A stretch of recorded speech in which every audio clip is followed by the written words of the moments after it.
Delhi School of Public Policy and Governance. It gives me great pleasure to welcome Justice A.K. Sikri, presently judge at the Singapore International Commercial Court, formerly, of course, very well known in the Indian judiciary when he was at the Supreme Court. Before that, Chief Justice of the Punjab and Haryana High Court, and a long-time judge and senior advocate of the Delhi High Court. It's good to see so many young people joining us for this very interesting subject which for many of us reminds us of a period of our history that is not a very pleasant part of our history, the emergency. But I think the fundamental question of duties is something that in a democratic polity is very essential to us. Very grateful that Justice Sikri, actually I'm welcoming him, but he's part of us. He's the chairman of our interim advisory committee and we're guided by him. So I'm welcoming him to his own place. But then if you look at what Justice Sikri is doing now, after retirement from the Supreme Court, as I mentioned, he's a judge of the Singapore International Commercial Court. The government of India has set up an action plan. They want to set up an action committee for formulating an action plan for online dispute resolution. He's chairperson of that committee. He's also the chairperson of the News Broadcasting Standards Authority. He's chairperson of the Art Council, as I mentioned, and is also the ombudsman of the Federation of Indian Fantasy Sports, besides being visiting professor of various universities. He has had a brilliant academic career after his degree in commerce, even as he was doing his LLB from Delhi University, law faculty. He also did 2 postgraduate diplomas, one in company law and the other administrative law. And he topped in all of these. He also went on to do unusually an LLM. This unusually is, normally we think of LLM, those who only want to stay in academic law in terms of teaching and researching and not going into practice. He's done that. So obviously, it's a very solid academic background. He specialized in arbitration, commercial, labor, and all constitutional matters. He's taught law at Delhi University. He became a senior advocate within 20 years of joining practice in 1977. And a couple of years later, he became a judge at Delhi High Court, elevated to acting Chief Justice, and then Chief Justice of the Punjab and Haryana High Court. May I request all our viewers to put their things on mute? It'd be very good if all of you, other than those of us who are speaking, should keep it on mute. Inadvertently sounds come in, which is not a very polite thing. He then went on to become Justice of the Supreme Court in April 2013, and when retired in March 2019, he was the senior most punitive judge of the High Court, Supreme Court. He has more than 4,700 reported judgments in different fields, and among the 50 most influential persons in the world, impacting the growth of IPR for the year 2007 by the MIP has been noted. Many articles, many lectures. So we're very lucky to have with us Justice Arjun Kumar Sikri to speak to us on fundamental duties. With that, may I request you, sir, to take on the floor. We are eagerly waiting, listening, and we hope that a lot of people will ask him questions, because being a former teacher, I'm sure that he would love to answer you people. Over to you, Justice Sikri. Thank you, Mr. Chatisina, for your generous and kind words and this kind of introduction to me. I am beholden to all of you for organizing this lecture on the eve of our Constitution Day, because the occasion is great and it is very, very important. As we all know that our Constitution came into force on 26 January 1950. But many may not be knowing that it was adopted by the Constituent Assembly on 26 November 1949. And it was to come into force from 26 January 1950. So therefore, of course, initially for many years, this day was not given any significance, but then for last, maybe now it is 25, 30 years, it has been it started, celebrations, or this day was marked as Law Day initially. And I still remember it was the suggestion given by Dr. L.M. Singhvi at that time, who said that we should not forget about this 26th November as a very crucial day, because that was a day when the Constitution was adopted. And but it was given the nomenclature of Law Day in the beginning, but then it is now, for last few years, it has been rechristened as the Constitution Day, because it was Constitution which was adopted, and we should celebrate this day. Of course, 26th January is celebrated as Republic Day. When we gave ourselves to Constitution, we gave ourselves the Republic. And in that sense, it becomes an important feature and important day to celebrate. And therefore, I congratulate all of us who are here that tomorrow, 26th November, we will be having 71st Constitution Day. And this is the time, before I come to the topic of fundamental duties, I wanted to say, because that will also have relevance to what I am going to say insofar as the topic of fundamental duties is concerned, that many would not know about this, which I'm going to reveal, and which recent studies have suggested. 70 years of republic in any country may not be a very long period for a country. So it, in a way, we are a young nation, as we always call ourselves. We are as far as democratic country is concerned, because by this constitution we have given ourselves a democratic governance of democratic setup of governance. And but you will be amazed to know that insofar as constitution is concerned, this endurance of constitution for 71 years is really a very good milestone if we compare our constitution with many constitutions in the world. And what is inherent in that, as I will come to that later, but let me tell you, and let me quote here, that Thomas Jefferson, in one of his letters to James Madison, dated September 6, 1789, because it was just few years after American Constitution had been enacted. Of course, America should also be given that credit that their constitution is now more than 200 years, almost 230, 40 years. And the recent elections have shown that, yeah, they are also a vibrant democracy where there can be a smooth transition in spite of Trump's initial reservations, etc. But yesterday only we read that he is now reconciled and he is passing on the baton to Biden. But what I'm saying is, it was on September 6, 1789, and he stated that Constitution should have a sunset clause, providing for its expiration after 19 years, only 19 years, and that, and I quote, he says, if it is enforced any longer, it would be an act of force and not of right. But what he meant at that time probably was that any constitution after 19 years may outlive its utility. And after 19 years, with the passage of time, with the passage of change, etc., we may require another constitution. So any constitution should be of that year. Today, we may laugh at that statement, but let me tell you another which I wanted to share, and that which I said that 22 years later, that is very recently, a study was conducted by scholars at the Chicago Law School under its comparative constitution project. They studied the constitutions of the world, and they came to a finding, and this is a startling finding, after studying the constitutions of the world, that and these constitutions from 1789 to 2005 was the period, and that the life expectancy of a national constitution was 19 years. It was just what Thomas Jefferson had said. So if we see the constitution of different countries, as we know, Pakistan up to now have come out with 3 or 4 constitutions. Many other countries, they could not survive a constitution for that kind of period.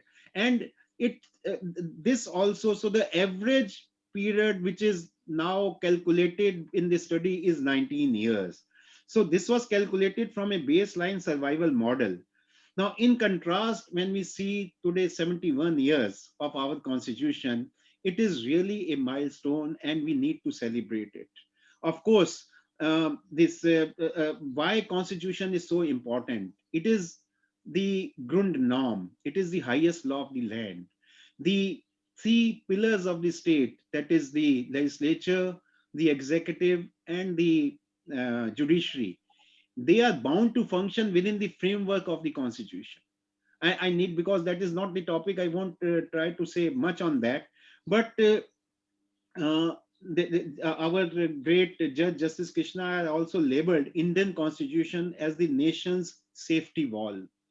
And the democracy, if in this country, has thrived, and it has been, we have been able to sustain it in spite of various difficult period, it is because of our constitution.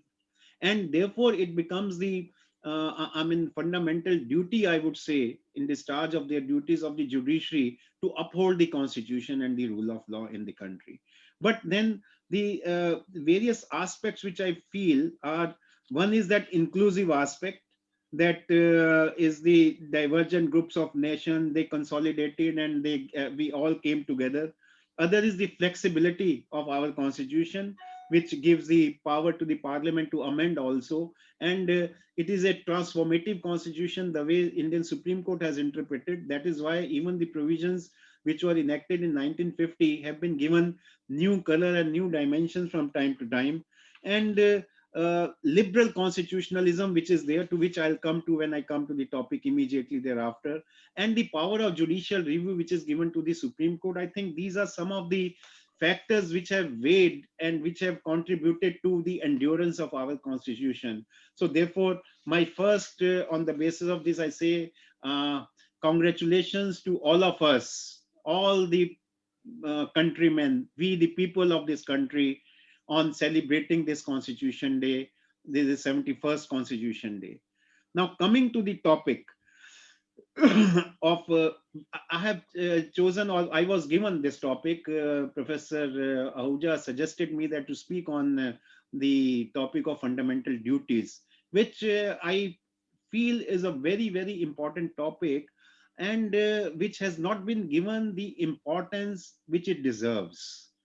Uh, and so therefore, I have come to this. I have chosen this topic, but at the same time, for today's discussion, since I know the audience, they are all not, the persons who are the lawmen or legal persons who have done law, etc.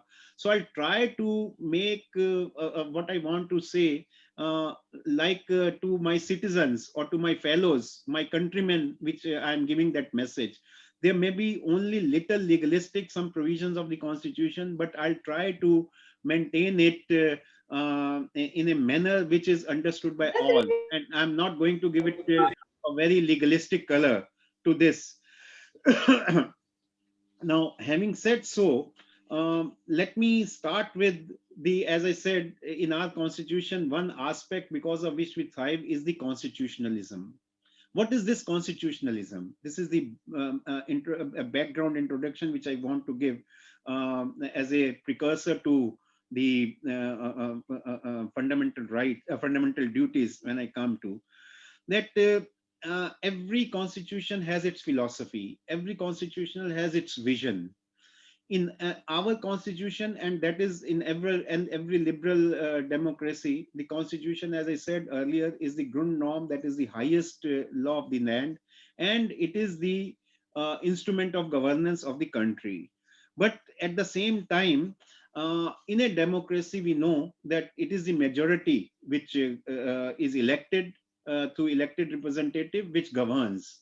But then the majority may govern, but the constitution or any liberal constitution guarantees that the government which governs should be it is the expression which is given is, if I may put it in inverted commas, limited government.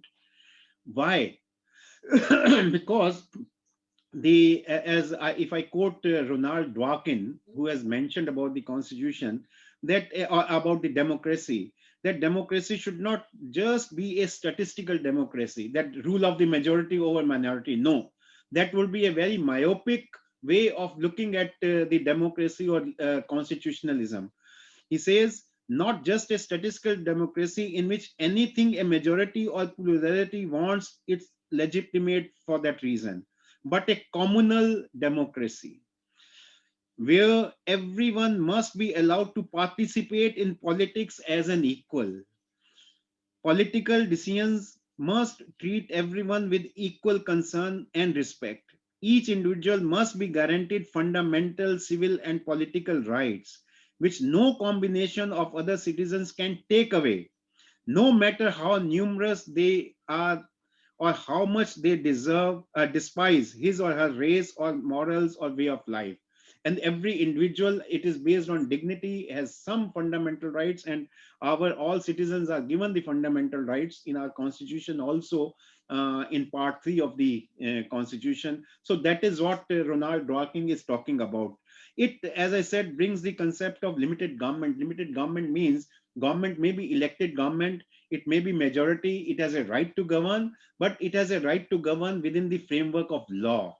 And here the concept of rule of law comes in, that which says, howsoever mighty you may be, law is above you. So even an elected government is supposed to act in accordance with the provisions of the constitution. If it does any act, whether it is legislature which passes any law which is in violation of some provision of the constitution, or any executive does any act, administrative act, which may be contrary to any provision of the constitution or the law, the judiciary has a right, as a power of judicial review is given, to nullify that act, even the nullify that law. So therefore, this concept of liberal democracy have two elements, if I may say: liberty of individuals, and it also recognizes protection of minorities. And number two, that it restricts the arbitrary power of the state, that it should not be. Now these attributes are called, even their nomenclature is given, that they are the inner monarities of the constitution, and they are labeled as, although don't go by the word, negative constitutionalism. Negative doesn't mean that they are not good. Like today also in COVID, if we get the report which is negative, that is good for us. So it is in that sense that the word, why it is used negative constitutionalism, because it is preventing the government or the government of the day to act arbitrarily, or not to confer or give the rights of the individual which they deserve, their fundamental rights. But what is the positive constitutionalism? Now, and all these rights, if I say so, and I have said, are given in part 3 of the constitution. Now positive side is that every social welfare government, and we say that we are a social welfare nation, that there are some duties also imposed on the government, and in our constitution also has those provisions which I'll say. And the constitutionalism, or positive constitutionalism, talks of social welfare, solidarity, economic equality, and social justice. So these are also the duties. Now, very interestingly, in our constitution, that is all stated. In part 3 of the constitution, as I said, are the fundamental rights which the citizens are entitled to. And part 4 are the directive principles of the state policy. Now, directive principles of the state policy are talk of welfare policy of the constitution, if you go through all those provisions in part 4. So therefore, our constitution is a unique blend of individualism as well as collectivism. And it is labeled in one of the judgment by the Supreme Court also, that it has reference to welfareism. So it talks of welfare.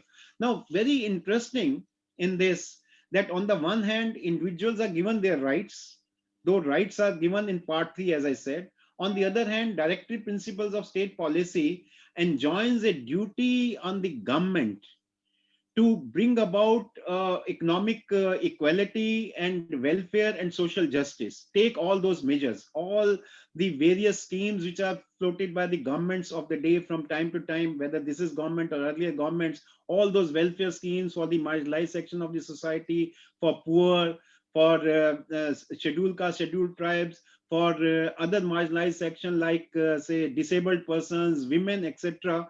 They are all, in a way, their duty which is enshrined in directive principles of state policy. But in all this, I come to the topic now, where the fundamental duties fit in. Because the duty under the directive principle is imposed upon the state, not on individuals of the countries. Individuals are only given rights under part 3. That was the state of affair in 1950 when the constitution was enacted and there was no provision of any fundamental duties. Now, interesting thing is not that it was not discussed. When the constitution was being framed and the constituent assembly had a discussion whether there should be a chapter of fundamental duties in the constitution or not. And let me tell you very interesting thing, there was one Gandhian constitution which was drafted, Gandhian constitution of free India in 1946, even before the India got independence. And it was by an economist who is a Gandhian economist known as Shriman Narayan Agrawal. He had drafted this constitution and he said he adopted and he had in mind Gandhian philosophy. And if I quote the words of Gandhian, which was reflected in that constitution, that India is essentially a Karam Bhumi. Karam Bhumi means land of duty. In contradistinction to Bhog Bhumi, these are the words of Gandhi. Bhog Bhumi means land of enjoyment. So you enjoy your fundamental rights, yes, but India is essentially a Karam Bhumi, land of duty. So therefore, in his document, Shriman Narayan Agrawal talked of fundamental duties and he said they are conjoined with fundamental rights. If we are giving fundamental rights to our citizens in order to have a better country, there should be some fundamental duties also imposed from them. And he said that the true source of right is duty. Even the source of right is duty. That was his argument. If we all discharge our duties, rights will not be far to seek. Because if you are given a right, freedom of speech, and I do my duty, don't curtail that, then your right is automatically given to you. So therefore, that was his philosophy. But what happened, as I said, not that it was not discussed, in the Constituent Assembly debates, in one of the debates, one Mr. Sita Ramaiah, a member of the Constituent Assembly, he said that we need not have fundamental duties because in enjoying fundamental rights, fundamental duties automatically come. So therefore, there's no need to have that provision. And this is what he said, that if but it did not look as if these were capable of being tabulated, because in the first instance, so first he said that we can't tabulate the fundamental duties, but second reason is, in the first instance, every right implies and includes a duty. What is my right is my neighbor's duty to me.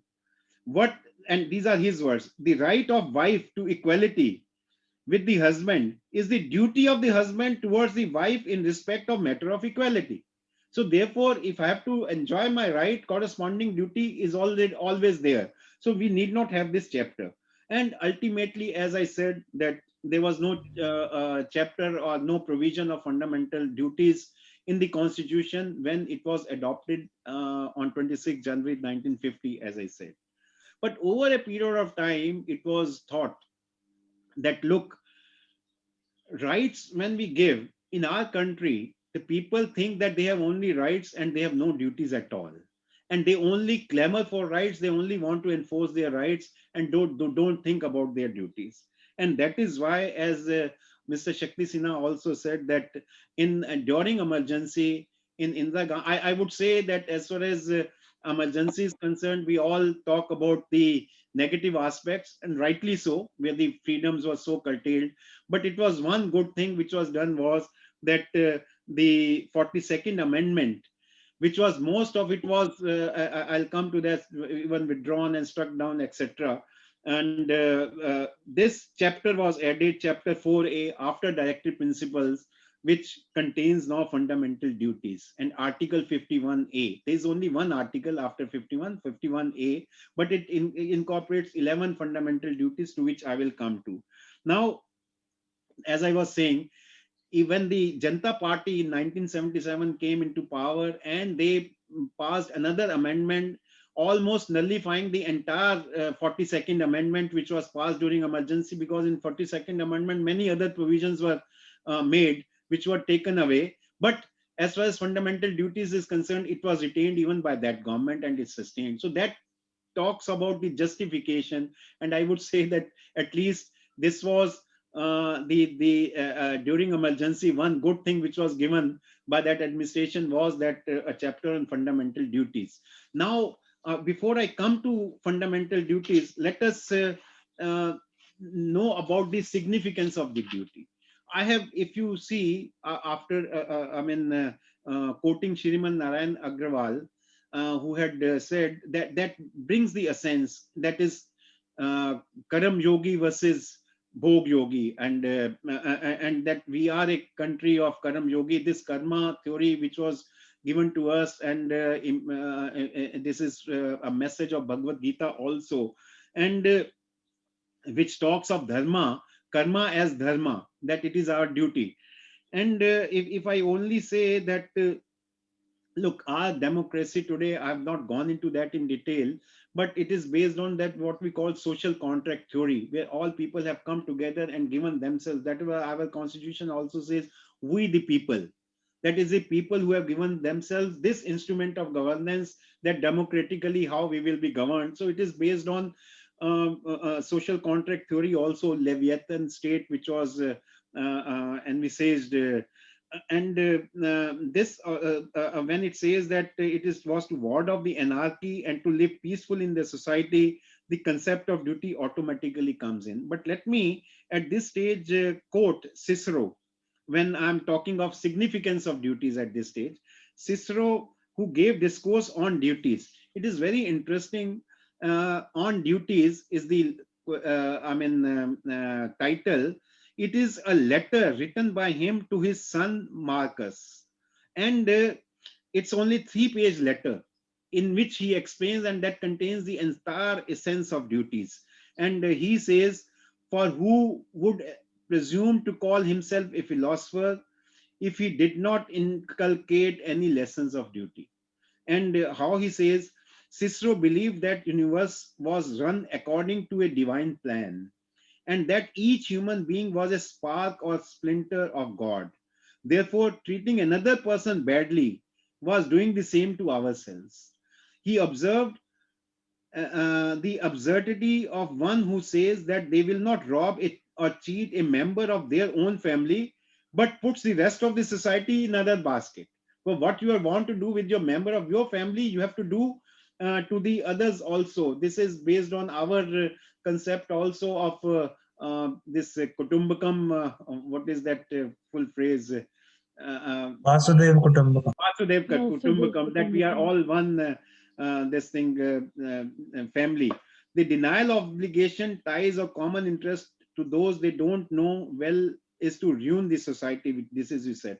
He points to Plato. He has quoted Plato, and he says, we are not born for ourselves alone, but our country claims a share of our being, and our friends a share. We are social animals born for the sake of each other. Because why I'm saying so, this is the essence of our fundamental duties chapter when I come to that. So he says that aim of life is very simple, that is to contribute to the general good by an interchange of acts of kindness, by giving and receiving, and thus by our skill, our industry, and our talents to cement human society more closely together, man to man. So this is the, I would say, the essence, and that is the importance of this duty in a society of every individual towards other individual and also towards nation. And I would only quote one novelist, Iris Murdoch. She is novelist and great philosopher also. In one of her books, she has written the sovereignty of goodness. He says sovereignty of good emphasizes that we need a moral philosophy in which the concept of love, so rarely mentioned now by philosophers, can once again be made the central. So it is this spirit which is there in our chapter of fundamental duties. Now, what are the fundamental duties? If I may say, as I said, that there are 11 duties which are mentioned. I am not reading all those 11 duties, but let me tell you that they fall, as I have devised it, they fall in 4 buckets, in 4 categories. One is duty towards nation, which is mentioned there in these duties. Another is duty of brotherhood and promoting harmony. Third is duty to protect environment. And fourth is, which was added by amendment later, duty number 11, duty towards children of this country, that is the parents. And it was when the right to education between the age 6 to 14 is made now fundamental. It's not only fundamental right, but fundamental duties of the parents and those that we have to. So therefore, there are duties towards nation. And if I may just reflect, it says fundamental duty to abide by the constitution. This is first duty which is made, that every citizen in this country should abide by the constitution and respect its ideals and institutions, the national flag and the national anthem. Then second is fundamental duty to cherish and follow the noble ideas which inspired our national struggle for freedom, to uphold and protect the sovereignty, unity, and integrity of India, to defend the country and render national service when called upon to do so, to promote harmony and spirit. Now, these duties are in the, as I said, first bucket, that is towards your nation. Then it says to promote harmony and spirit of common brotherhood amongst the people of India, transcending religious, linguistic, and regional or sectional diversities, to renounce practices derogatory to the dignity of women. The fundamental duty to value and preserve the rich heritage of our composite culture, to protect and improve the natural environment, which is third, as I said, category comes, including forest, etc., and develop scientific temper, and not to and to safeguard public property and abjure violence. So these are primarily the duties which are there. Now, very interestingly, this is based on the recommendation of this Swaran Singh committee report. Swaran Singh committee report had said two things more. One is duty to pay taxes should also be included as duty, which has not been included. Other, he said that if a person does not perform any of these duties or lacks or breaches, then there should be penalty also. For some reason, the provision of penalty was not introduced, and I think rightly so, because it would be very difficult to implement and enforce such a provision. Then you are running after each citizen that you have not done this, you have not done so. But the by not including the provision for penalty, what it signifies, when we are giving duties to our citizens and duties of this nature, and combined with these directive principles of the state policy. As I said, directive principles of the state policy are the duties which are to be performed by the government of the day, that the administration of the government, and these are to be performed by the individuals. It is in a cohesive manner and in cooperation with each other that we can take the country to our better economic progress and equality and social justice, which I said. And by not prescribing any penalty, there is an expectation from the people of the country that they should be, if I have used that expression, which I am going to say, they should be not only mere citizens, but enlightened citizens of this country. And I've used the expression enlightened citizen. Before that, let me say for 2-3 minutes, as far as our country is concerned and what we are, and how these duties become important. I would first quote, uh, as far as when we talk of India to be Karam Bhumi, a German scholar, everybody knows his name, Friedrich Max Müller. And this is what he has said about India, what India used to be once upon a time. He was a German scholar who has studied India so much. And if I quote that, because my purpose is to achieve this again, and that is my message in today's discourse to all of us and to the countrymen. He says, and I quote, "If I were to look over the whole world to find out the country most richly endowed with all the wealth, power, and beauty that nature can bestow, in some parts a very paradise on earth, I should point to India. If I were asked under what sky the human mind has most fully developed some of its choicest gifts, has most deeply pondered on the greatest problems of life, and has found solutions of some of them which well deserve the attention even of those who have studied Plato and Kant, I should point to India. And if I were to ask myself, from what literature we here in Europe, we who have been nurtured almost exclusively on the thoughts of Greeks and Romans, and of one Semitic race, the Jewish, may draw that corrective which is most wanted in order to make our inner life more perfect, more comprehensive, more universal, in fact, more truly human, a life not for this life alone, but a transfigured and eternal life. Again, I should point to India. So when he saw India of this nature, he was talking of various persons who had come in this country, those great men who had performed their duty towards the society and given all this.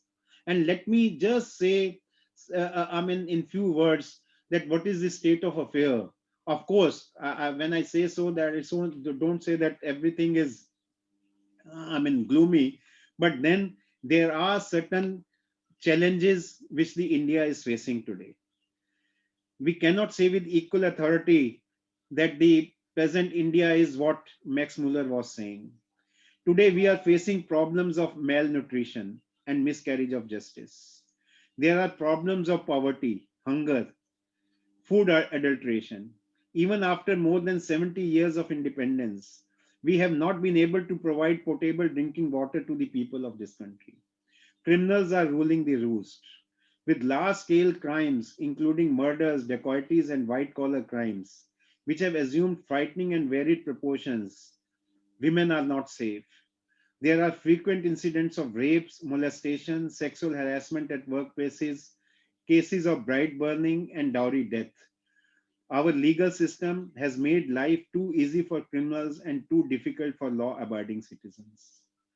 And Palkiwala had said more than 40 years ago when he described the situation of India, and I would say, if not all, much of this remains even today also. And he is very, very strong, in very strong words, he said, the tricolor fluttering all over the country. We have our tricolor, our flag. But what he says, the tricolor fluttering all over the country is black, red, and scarlet. Black money, red tape, and scarlet corruption. This proves that we have landed ourselves from, this is, I am saying, from Kanam Bhumi to Bhog Bhumi. Now, keep in mind, these are the evils which India is facing today, which we have to get over. And in all this process, the chapter on fundamental duties, it is not only the function of the government that to check the corruption or black money, etc., but it is becomes a duty of each individual that in order to ensure, and the duties which I have highlighted, if we perform these duties, then I think we will be able to bring India to the, again, that past glory which Max Muller said. And in this process, I'm saying what these duties imbibe, in what one sentence, and what they say. As I said earlier, that they give us the message that we have to be not merely citizens, but enlightened citizens of this country, better citizens of this country. We are all inhabitants of India in geographical sense, citizens in political sense, but not, most of us, not yet enlightened citizens. Who is enlightened citizen? I ask myself. And my humble answer is, a civilized and socially conscious person must cultivate two sets of discipline.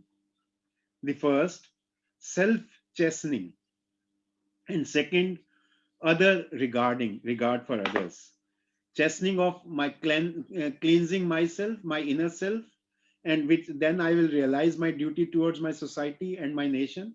And I should regard others. This is based on the principle of dignity, that every person on in this earth, be it a poor person, be he illiterate person, be he a blind person, or women, or scheduled caste or scheduled tribe, all have a right to live with dignity, and I have to regard that.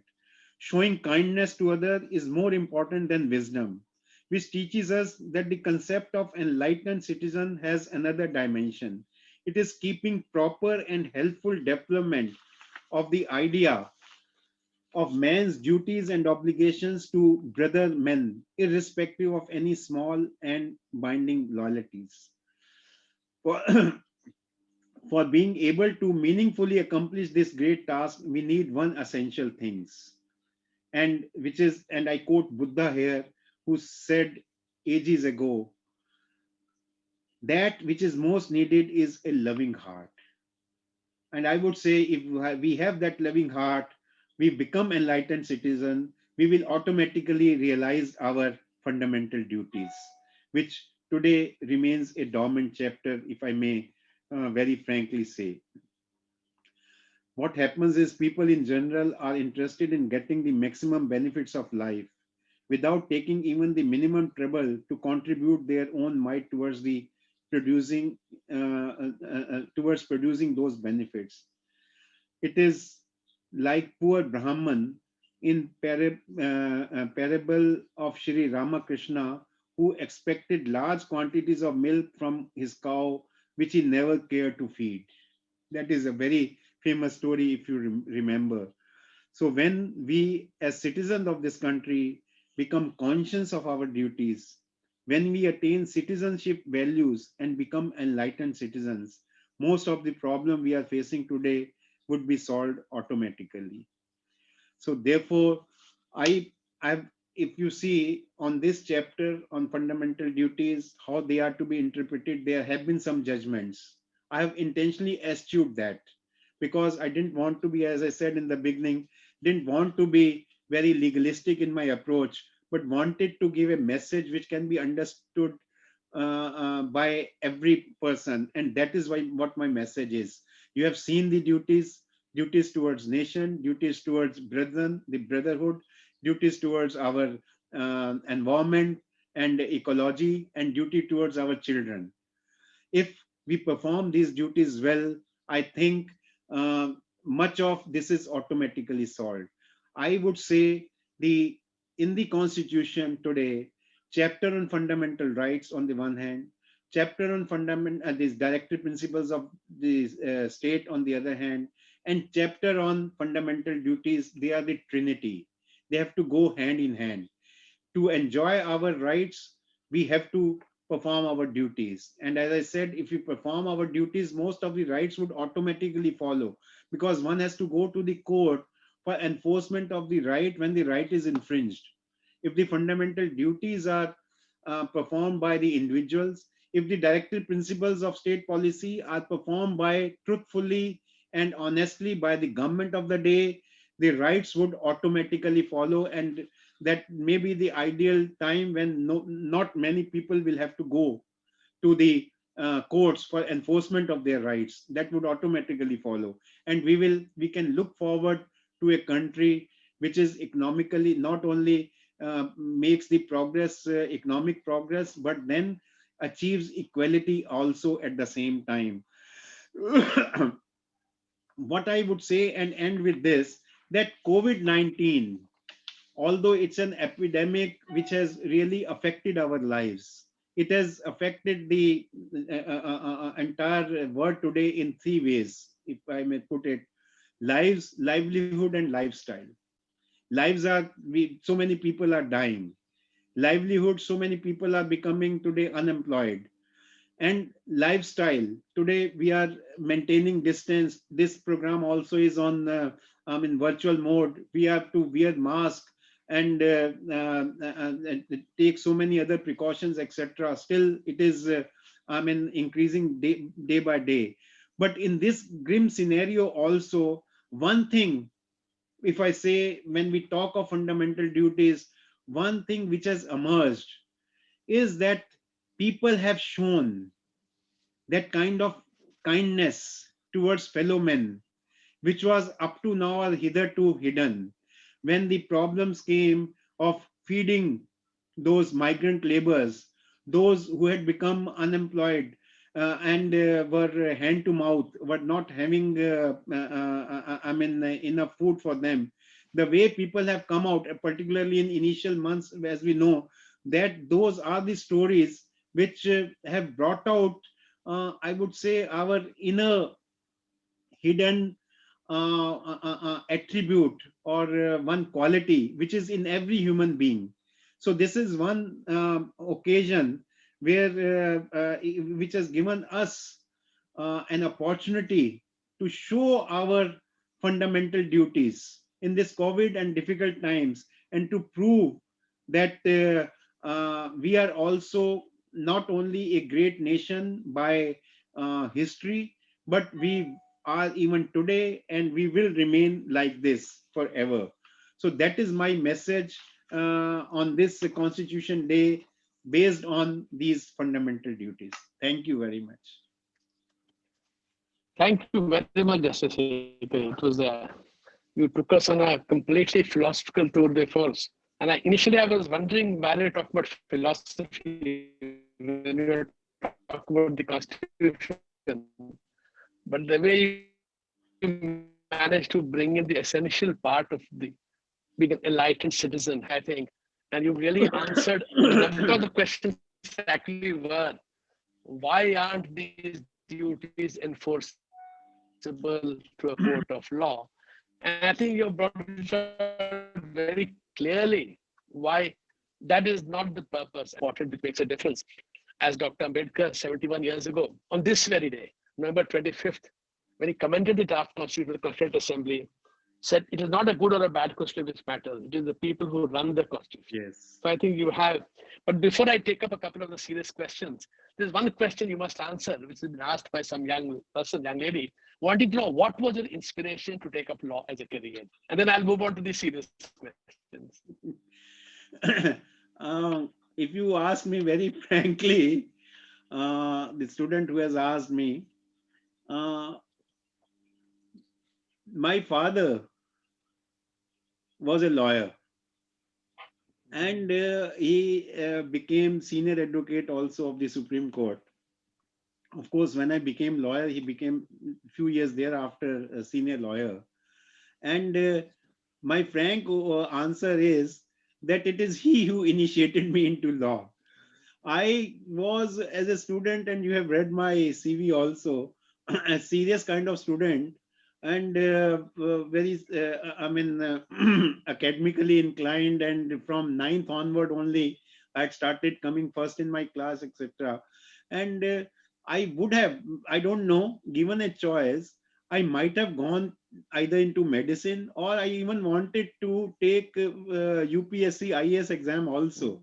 But then my father, I still remember when even I had joined law, and I found many of my colleagues who were appearing in UPSC. I said, Yes. then let me also appear and try to uh, see whether whether I'll be able to qualify this or not. So I asked my father that I just want to appear just for the sake of it. Even if I am selected, I will not join. But my father did not allow. Well, he thought that if I am selected, I may not join. He had that fear. But having said so, this is the reason I'm very frankly saying I joined law. But after joining law, I may tell you that I fell in love with this subject for various reasons. And thereafter, my life has been totally, even from students' days also, totally devoted to law.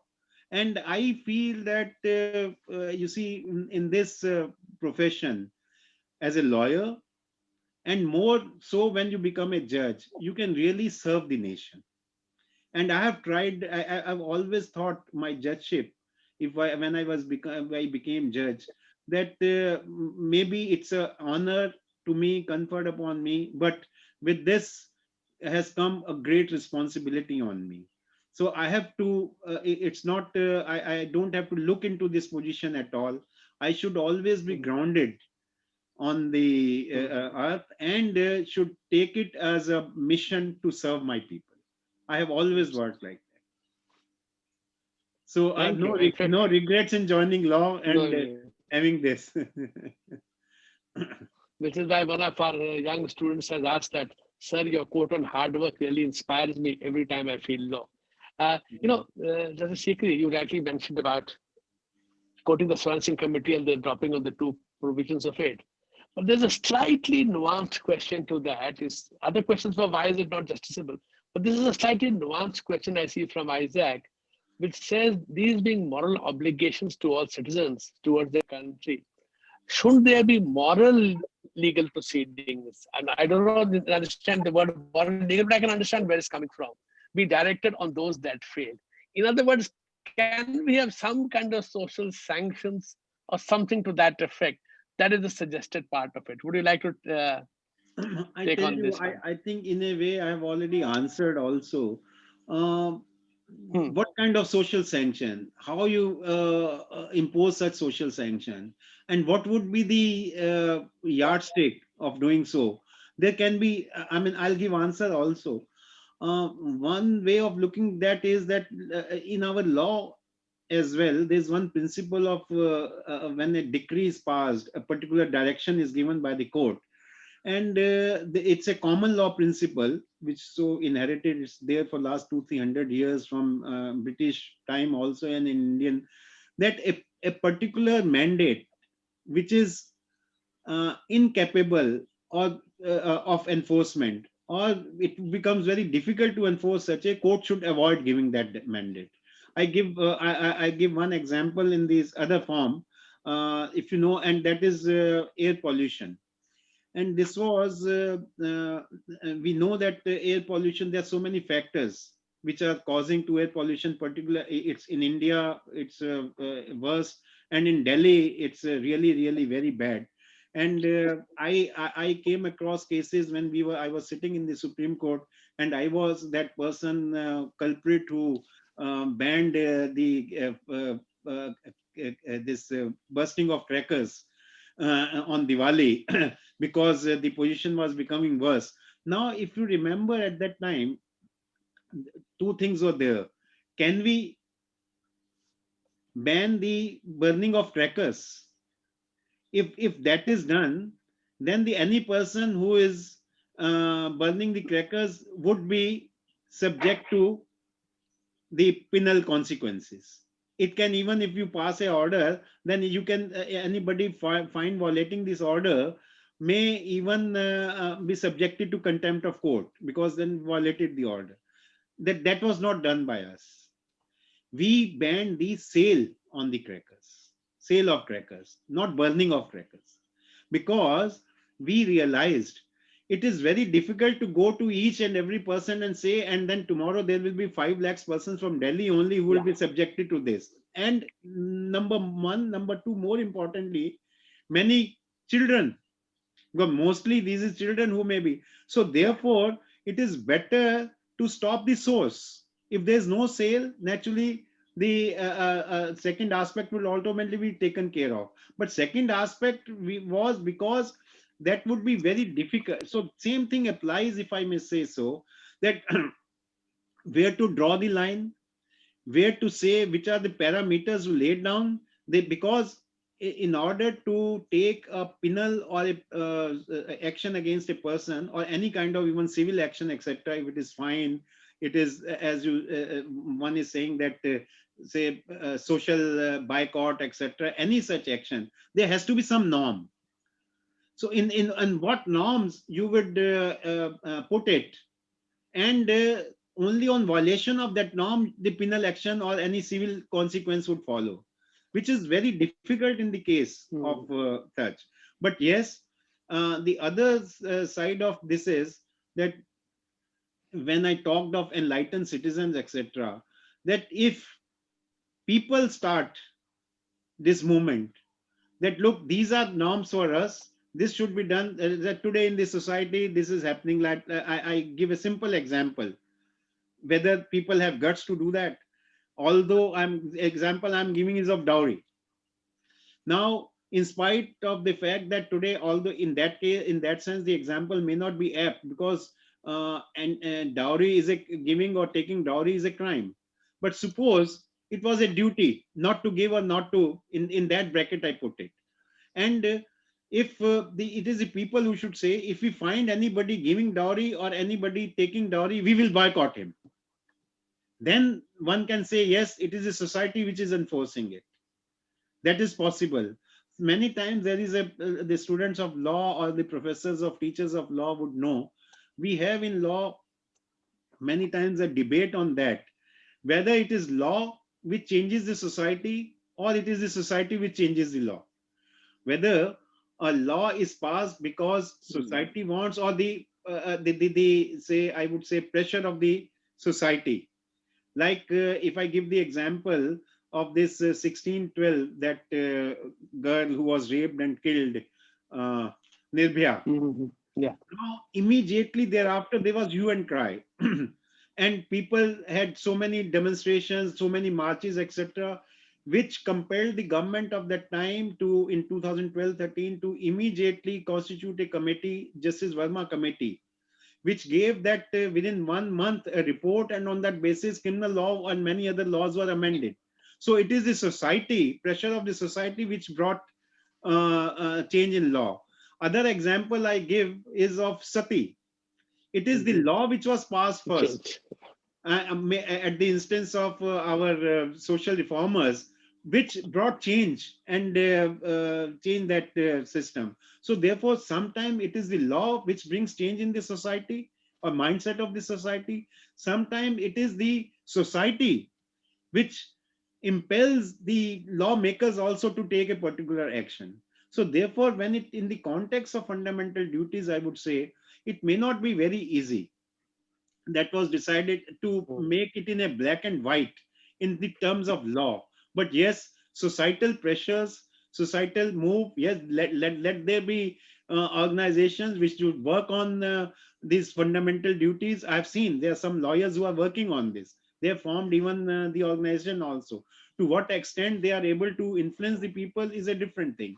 So let them work on this, and let it be imbibed by the society of its own citizen. And that would only, when, that is why my message was, it rests on us to become the enlightened citizen of this country. Once we have though imbibe those qualities, we'll automatically follow this. And immediately follow on to that question is, many questions have been raised.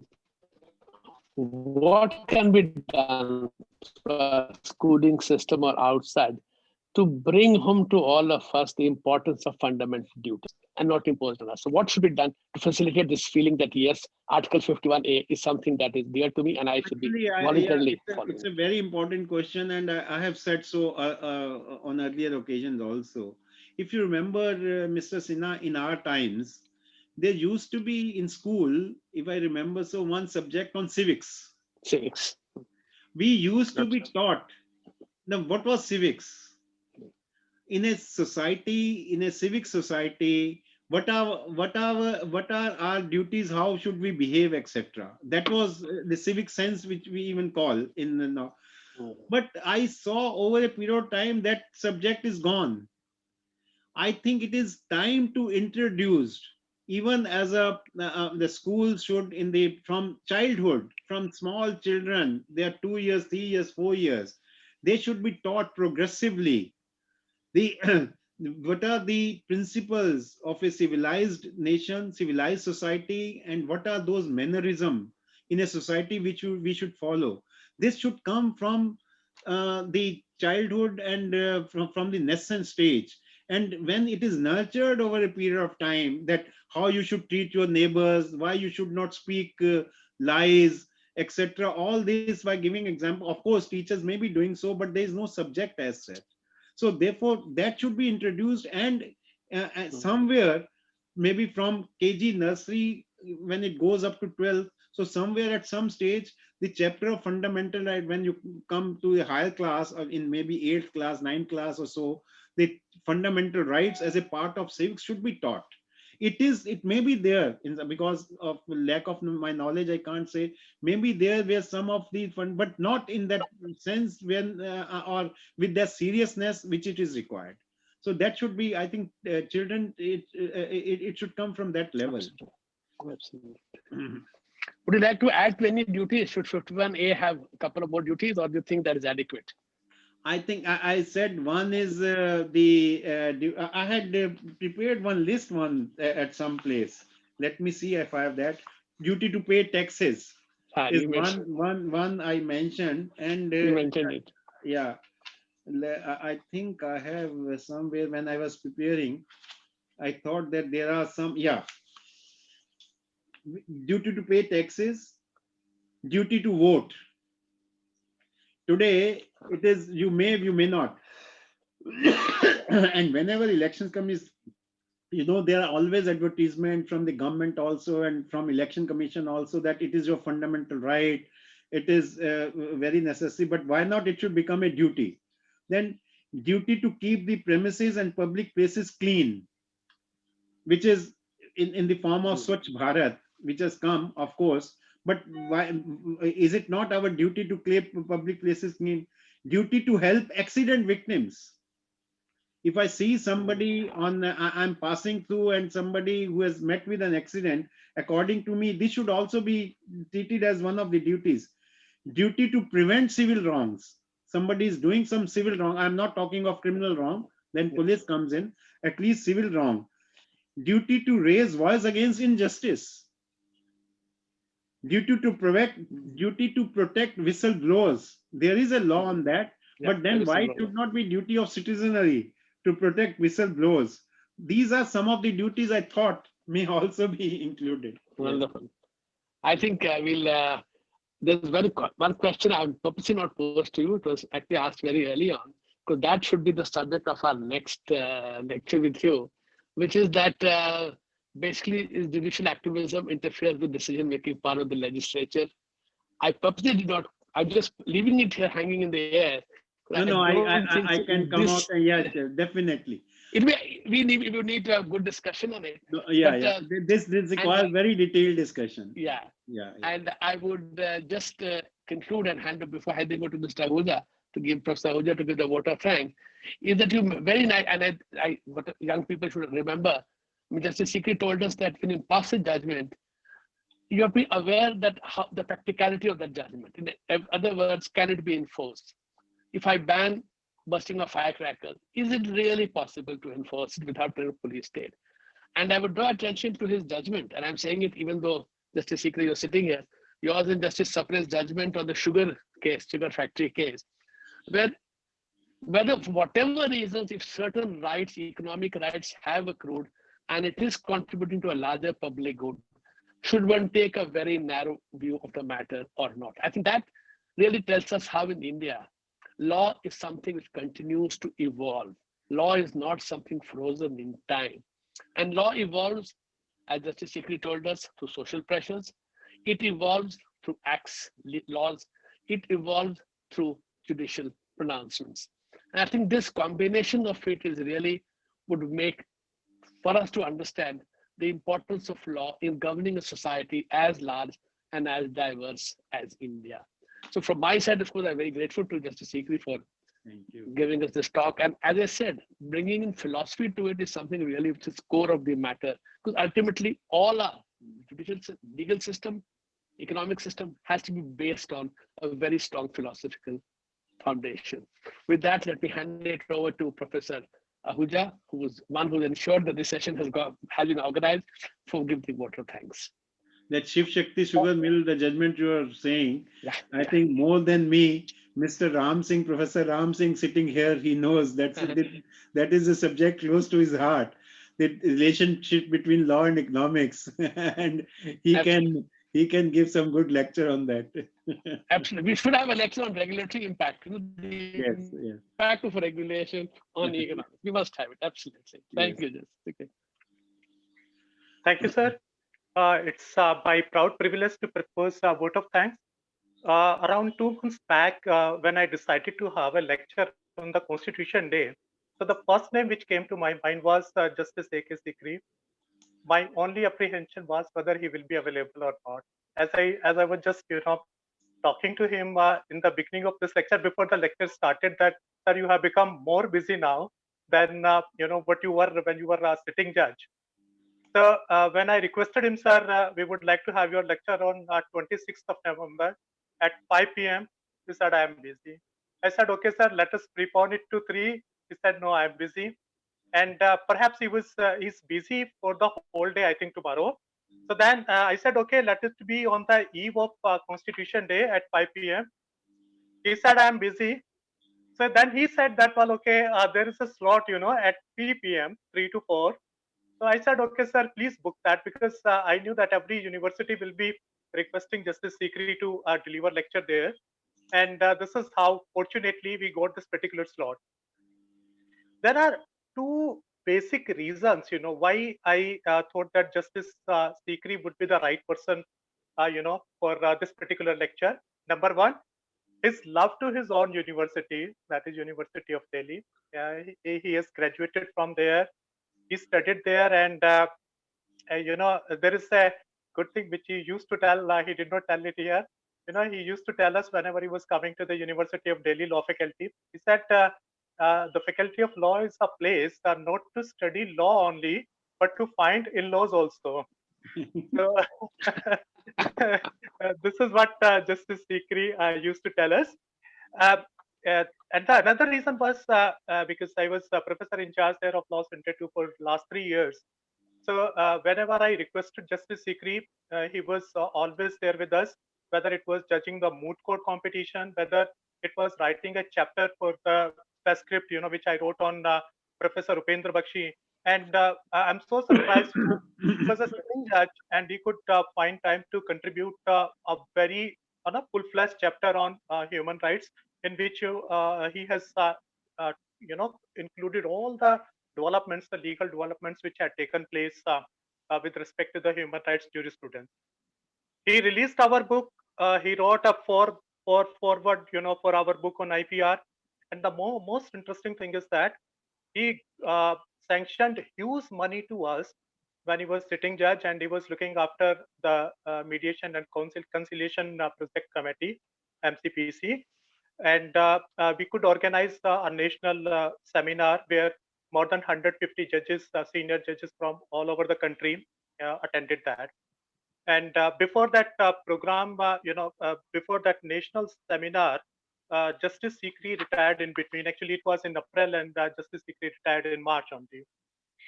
So that was the first reason, because he's. That it was an international conference. Yeah, it was international conference, and this was the first reason that Justice Sikri is always willing to come back to Delhi University whenever he is invited, and he's the one, let me just admit it, that on the Teachers' Day, he invited the law teachers to his residence, and he offered us a very wonderful party, and there was a gathering of law teachers from different universities, and Mr. Shakti Sinha, here I am lucky than you that I was a part of that, because you need to become a law teacher then to get a party at his residence. There was another thing, there was another reason why Justice Sikri was my first choice. A few years back, he delivered a lecture on fundamental duties at Vice Regal Law, and the gathering was 700. It was the hall was full, and everybody was appreciating his lecture.